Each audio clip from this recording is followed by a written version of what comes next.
Oi, pessoal! Conforme prometido aos meus alunos, a gente vai falar um pouquinho aqui sobre a discursiva do IPEA. Mas meu comentário é muito breve, porque essa discursiva caiu contabilidade aplicada ao setor público. Eu sou professora de AFO, Orçamento Público, Finanças Públicas, e eu só vou fazer um breve comentário, sem entrar em muitos detalhes, do que seria possível resposta aí para essa discursiva. Eu já vou dizendo para vocês que eu achei uma discursiva bem pesada, uma discursiva bem cansativa, com muitas perguntas. Então, assim, ela requer um detalhe muito, como é que eu posso dizer, muito certeiro do concurseiro. Então, assim, é muito complicado. Realmente, essa questão eu achei uma questão pesada. Mas, vamos lá. Então, eu vou comentar aqui para vocês rapidamente o que é que eu acho que é resposta, aliás, o que seria uma possível resposta para essa discursiva. Então, ela trouxe um contexto aqui, falando sobre o Tribunal de Contas da União, que ele concebe o compliance como um dos pilares da governança institucional nas entidades públicas, que esse pilar se desdobra em políticas e diretrizes de controle e mecanismo de gestão de riscos, que contribui para o alcance dos objetivos organizacionais. A contabilidade aplicada ao setor público, e aqui já indica o que a banca vai cobrar de vocês, pode ser considerado um instrumento de controle e gestão, uma vez que subsidia os gestores nas decisões que envolvem a arrecadação e destinação de recursos públicos, ou seja, auxilia os gestores nas decisões de arrecadação e destinação dos recursos.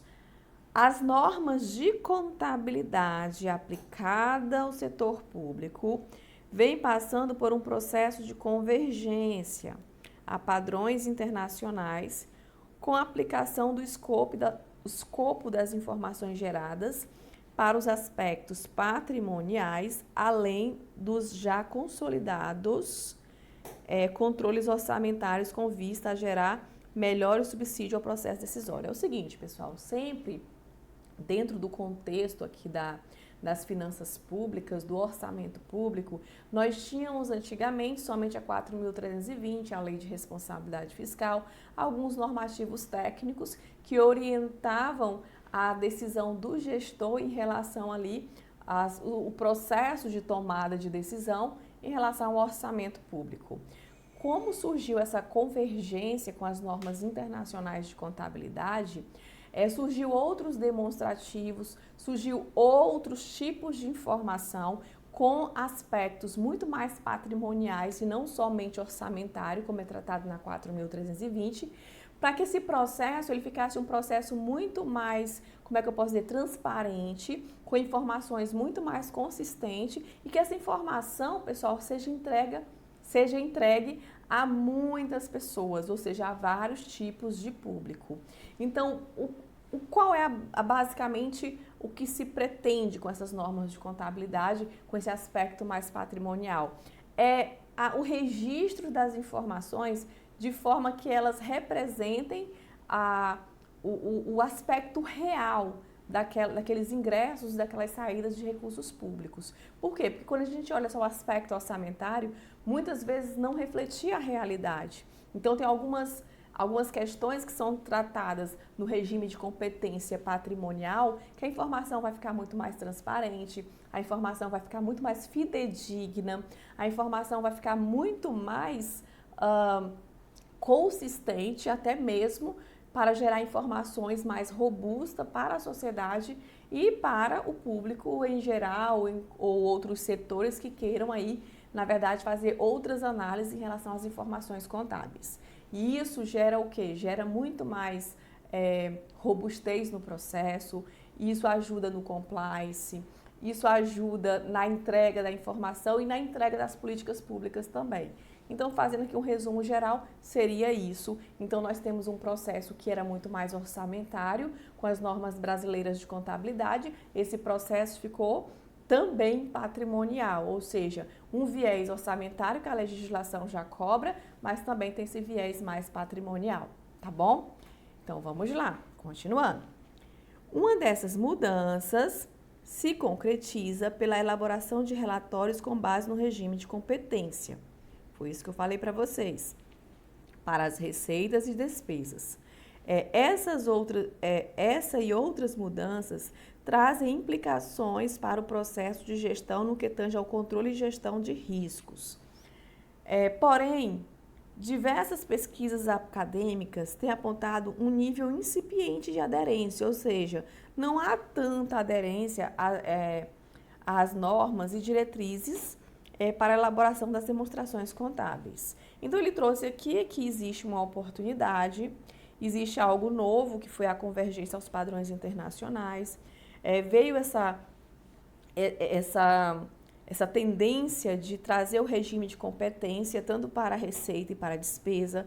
Aí nós temos que lembrar que a Lei 4.320, por exemplo, lá no artigo 35, ela vai dizer que o exercício vai falar o que seria receita pública. Eu vou falar que receita pública seria aquela receita no momento da arrecadação. Ou seja, para 4.320, o regime é de caixa para a receita. E a despesa seria no momento ali realmente do empenho, ou seja, quando ela for legalmente empenhada. Aí, no caso do empenho, nós temos o regime de competência. Então, para 4.320, nós temos a receita sendo pelo regime de caixa e a despesa pelo regime de competência. Aí nós temos o que nós chamamos de regime misto orçamentário. Só que para a contabilidade aplicada ao setor público, nós temos um viés mais patrimonial, que é justamente o regime de competência tanto para a receita como também para as despesas, ok? Aí vamos à primeira pergunta. A primeira pergunta que vocês teriam que responder. Uma vez que os controles institucionais no setor público ainda guardam maior ênfase nos aspectos de conformidade, ou seja, o setor público ele olha muito mais ao aspecto legal da 4.320 e na lógica do regime orçamentário previsto na 4.320, que é esse orçamento mais de regime misto, de caixa para a receita e de competência para as despesas, identifica um desdobramento positivo, então está pedindo só um desdobramento positivo, e um desdobramento negativo da adoção de uma contabilidade baseada no regime de competência. Então, lembrando que essa contabilidade baseada no regime de competência é a que vai adequar as normas de contabilidade aplicada ao setor público. E ela vai dizer que as receitas têm que ser verificadas pelo regime de competência e as despesas também pelo regime de competência. Isso vai ser verificado em lançamentos que a gente chama de lançamentos patrimoniais, ou seja, um lançamento que vai realmente refletir o verdadeiro registro dessas informações. Então, ele está pedindo um aspecto positivo e um aspecto negativo da implantação desse regime de competência. Qual seria a possível resposta de vocês? Primeiro, nós temos que lembrar que conformidade é a mesma coisa que verificar a legalidade. E no regime orçamentário, nós temos que lembrar que as receitas públicas elas são verificadas pelo regime de caixa, lá na 4.320. E um ponto positivo para mudar, por exemplo, para o regime de competência, seria justamente, aí eu vou falar vários pontos e cada um desses vocês poderiam citar. Está pedindo só um, mas eu vou citar vários. Por exemplo, melhoria da qualidade da informação seria um ponto. Ganho de accountability, que é parecido com um processo de ampliação de transparência pública. Sinalização de melhoria na gestão. Diminuição de riscos de crédito pelo aumento da transparência. Aqui fala muito em gestão de risco, esse ponto seria interessante também. A harmonia também com os procedimentos do plano de contas aplicado ao setor público, ou seja, eles são muito mais harmônicos e consistentes. Então, os pontos positivos, vocês poderiam colocar um desses aqui, tá bom? Já no ponto negativo, vocês poderiam falar, por exemplo, do problema cultural, da dificuldade de migração do regime. Poderia falar também da necessidade de capacitação de servidores, que ia ser assim, em larga escala. Da integração da nova informação a outros processos de gestão, como, por exemplo, o próprio processo orçamentário, que a gente não pode abandonar, porque a lei ela determina que seja de uma forma. adequação de bases de dados e sistemas informacionais envolvidos, a cultura do setor público, ou seja, nós temos processos lentos de transformação, complexos, que envolvem centenas de organizações, parte de estrutura de governo, diversas naturezas de serviços. Então, como nós temos um setor público diverso, pode ser difícil essa implementação no curto e médio prazo. Então, esses são os pontos que vocês poderiam colocar como negativo. Então, aqui nós temos um ponto positivo e um ponto negativo, tá? Era para colocar só um. Então, citei vários aqui que vocês podem ter ido nesse rumo, então tá tudo certo. Aí uma outra questão diz o seguinte: mencione as demonstrações contábeis que tiveram seu formato e conteúdo afetado pelo processo de convergência e o que foi aperfeiçoado em cada uma. Gente, é pegar todos os demonstrativos e balanços contábeis e verificar o que mudou no seu formato e conteúdo pelo processo de convergência. Então, pegar o que era antigo, antes desse PCASP novo, e ver o que foi que mudou, né? O que foi aperfeiçoado em cada um dos conteúdos ali dos balanços e demonstrativos, principalmente dos demonstrativos. A primeira coisa que eu digo para vocês é que essa convergência, ela atingiu basicamente a parte 2 do MCASP, ou seja, procedimentos contábeis patrimoniais, a parte 4, que foi o plano de contas aplicados ao setor público, e a parte 5, que são as demonstrações contábeis aplicadas ao setor público. Então, basicamente, ela atingiu a esses pontos, mas a gente está querendo saber o que foi que mudou no conteúdo. Aí nós temos que lembrar o seguinte, olha, esse novo plano de conta aplicado ao setor público, por exemplo, ele deve ser dividido em subsistemas contábeis, ou seja, subsistemas que vão facilitar a extração das informações. E quais são esses subsistemas? Aí nós temos o subsistema orçamentário, que vai ser responsável por registrar, por exemplo, e processar atos e fatos relacionados à execução orçamentária, né? Traz uma estrutura de orçamento, programação, execução orçamentária. Temos o subsistema patrimonial, que traz informações que evidenciam os fatos financeiros e não financeiros e que se relacionam com as variações do patrimônio público. Temos um subsistema também de custo, que vai trazer ali registros e processos que vai evidenciar os custos da gestão dos recursos do patrimônio público, e o sistema de compensação, que é responsável em registrar e evidenciar os atos de gestão que produzem ali qualquer tipo de efeito de modificação no patrimônio, né? Então, são esses subsistemas, mas a resposta de vocês, como está pedindo aqui, olha, mencione as demonstrações, e isso foi mudado, tá? Nós tivemos aqui o PCASP trazendo esses subsistemas, e também nós temos que lembrar que houve mudança, alteração nos balanços. Então, algumas coisas mudaram com esse processo de convergência. Por exemplo, no balanço orçamentário, teve mudanças, por exemplo, que foi demonstrado, por exemplo, os valores fixados e a respectiva execução por grupo e elemento de despesa, ou seja, nós tivemos ali que nesse balanço orçamentário tem que evidenciar, por exemplo, todos os estágios que compõem a execução do orçamento da despesa, ou seja, empenho, liquidação e pagamento. Também foi acrescentado um demonstrativo de execução de restos a pagar, processados e não processados do exercício anterior.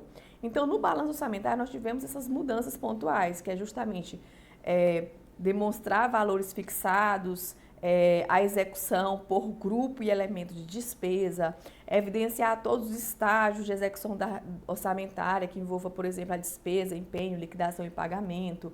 Foi acrescentado um demonstrativo de execução. Então, é algo bem pontual mesmo, pessoal. Só que quem conheceu o antigo vai entender aqui essas mudanças. Aí nós temos também no balanço financeiro algumas mudanças. Por exemplo, teve a mudança em relação ao ingresso e o desembolso dos recursos orçamentários que eram apresentados por função de governo e passaram a ser evidenciados por fontes de recursos.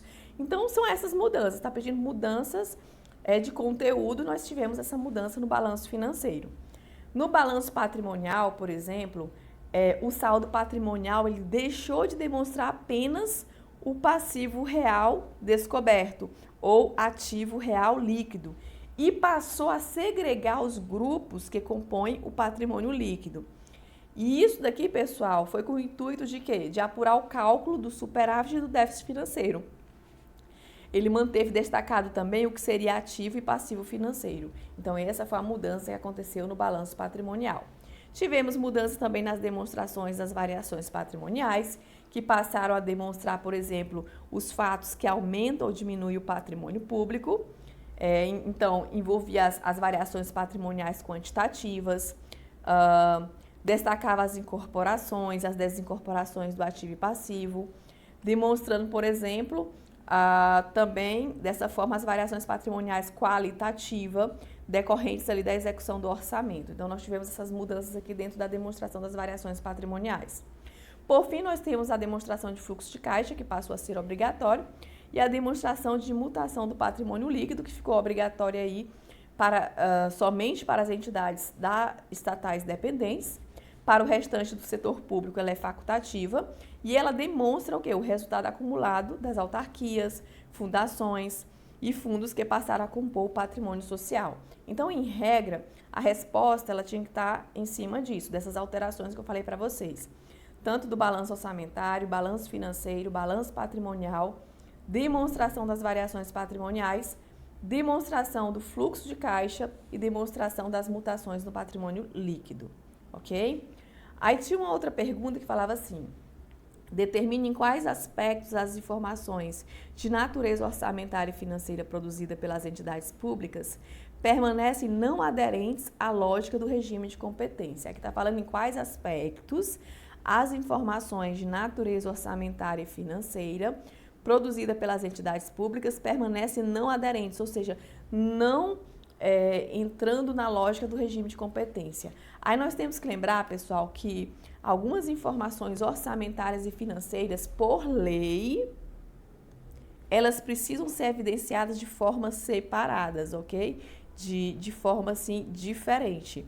Inclusive, a NBCT 112, ela prevê que as demonstrações que compõem um conjunto de demonstrações contábeis, nós podemos ter normas específicas ou que envolva alguma legislação específica que vai ter que evidenciar esse tipo de informação de forma separada e com um conteúdo separado por conta da legislação, 4.320 principalmente. Então, percebam que vocês tinham que ir nessa linha, né? Dizer o seguinte, olha, elas não são aderentes porque ainda existem normas, como a Lei 4.320, principalmente, que traz algumas obrigações legais no balanço financeiro, por exemplo, no balanço orçamentário, trazendo algumas informações que são necessárias para a execução do orçamento. E por conta disso, elas têm que ser evidenciadas obedecendo a 4.320. Então, a linha que vocês tinham que ir era justamente essa, tá bom? Aí nós temos, por fim, a última pergunta, que ela é muito aberta e vocês podem, por exemplo, ficarem muito abertos em relação a isso, que fala o seguinte: uma vez que as entidades públicas se sujeitam a riscos, quando suas demonstrações contábeis não representam bem a sua realidade econômica ou não são efetivamente utilizadas como instrumento de gestão, identifique 2 desses riscos e identifique que resposta podem ser dadas a tais riscos. Bom, pessoal, vamos lá aqui. Aqui está falando o seguinte, olha, entidades públicas se sujeitam a risco, como qualquer entidade. Quando suas demonstrações contábeis não representam a realidade ou não são efetivamente utilizadas como instrumento de gestão. Pessoal, quando as demonstrações contábeis não refletem a realidade econômica, ela pode surgir o risco de falta de transparência, isso pode surgir um risco até mesmo de vulnerabilidade, trazer problemas de corrupção, de desvio de dinheiro. Então, tudo isso, ela não vai atender às necessidades do setor público. Há um risco de não evidenciar a realidade das informações. Há um risco, por exemplo, quando esse processo de convergência, ele consolidou muito os entes federados, ou seja, a contabilidade da União, dos estados, DF e município.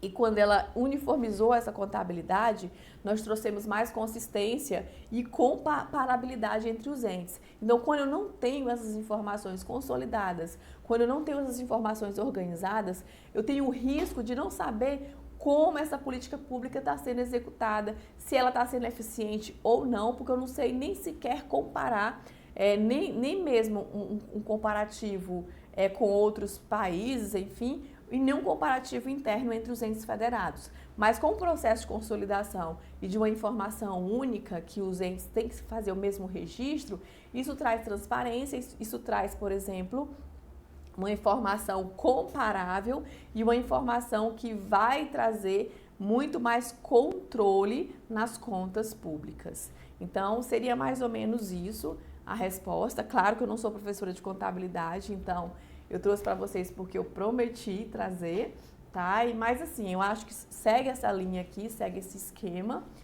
E é isso. Se vocês colocaram algo nesse estilo aqui, eu acho que tá tudo certo e vai dar certo, entendeu? Mas foi uma questão muito difícil, muito complicada mesmo, tá bom? No mais é isso, pessoal. Deixa aqui minhas redes sociais, ó. Se vocês quiserem alguma das redes sociais que vocês não me adicionaram. E a gente pode estar conversando lá, tá? Vocês podem estar falando, professor, eu coloquei coisa diferente, você acha que faz sentido o que eu coloquei? Fiquem à vontade de colocar lá, que talvez quando eu tiver um tempinho eu realmente comento e falo alguma coisa pra vocês, tá bom? Mas é isso daqui, pessoal, não tem como, não tem erro. E foi uma prova que eu achei complexa, achei complicada, mas é isso, tá bom? No mais, pessoal, agradeço vocês a paciência, espero que vocês tenham gostado do vídeo e aguardo vocês aí em outros assuntos que vai ser AFO, tá? Orçamento Público e Finanças Públicas e não contabilidade. Mas vamos lá, segue o jogo. Tchau, tchau, pessoal!